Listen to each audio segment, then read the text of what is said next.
Hello friends, welcome back to tasty food with Vidya channel. இன்றைக்கி நம்ம சேனலில் கார்த்திகை தீபத்துக்கு போன வருஷம் யூஸ் பண்ண விளக்கை ஈஸியாக கை வலிக்காமல் 5 நிமிஷத்தில் எப்படி க்ளீன் பண்ணுறதுன்னு பார்க்க போகிறோம்.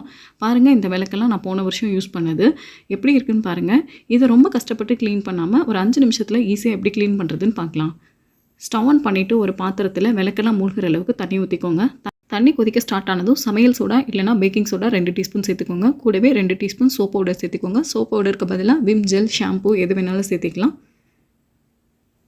கூடவே 2 டீஸ்பூன் வினிகர் சேர்த்துக்கோங்க. வினிகருக்கு பதிலாக நீங்கள் லெமன் தோல், லெமன் கூட புழிஞ்சு விட்டுக்கலாம்.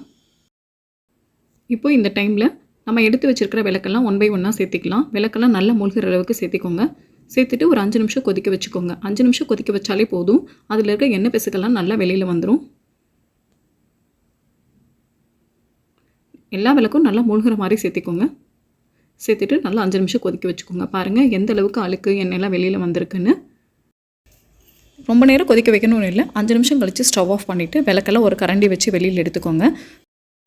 ஸ்டவ் ஆஃப் பண்ணதுமே விளக்கெல்லாம் வெளியில் எடுத்துருங்க. ரொம்ப நேரம் அதிலே போட்டு வச்சோன்னா அதில் இருக்க எண்ணெய் பிசுக்கெல்லாம் மறுபடியும் விளக்கிலே படிய ஆரம்பிச்சிடும். இப்போ ஒரு பாத்திரத்தில் சுத்தமான தண்ணி எடுத்துகிட்டு வெளியில் எடுத்து வச்ச விளக்கெல்லாம் கையிலேயே தேய்ச்சிட்டு நல்லா கழுவிக்கோங்க. இதுக்கு பதிலாக நீங்கள் டேப் வாட்டர்லேயே கூட கழுவிக்கலாம். ரொம்ப ஸ்ட்ரெயின் பண்ணி கழுவணும் இல்லை. லைட்டாக தேய்ச்சி விட்டாலே இந்த அளவுக்கு சுத்தமாயிடும். நம்ம எடுக்கும்போது எந்த அளவுக்கு இருந்தது. இப்போ பாருங்கள், எண்ணெய் பிசுக்கெல்லாம் போய் நல்லா க்ளீன் ஆகிடுச்சு. இந்த மெத்தடில் விளக்கு க்ளீன் பண்ணோன்னா எவ்வளோ அகல் விளக்கு இருந்தாலும் 5 to 10 மினிட்ஸில் க்ளீன் பண்ணிடலாம். இன்றைக்கி நான் சொன்ன இந்த டிப்ஸ் உங்களுக்கு கண்டிப்பாக பிடிச்சிருக்கும் நம்புறேன். இந்த மெத்தடில் நீங்களும் உங்கள் வீட்டில் ட்ரை பண்ணி பார்த்துட்டு எப்படி இருந்ததுன்னு கமெண்ட்டில் ஷேர் பண்ணுங்கள்.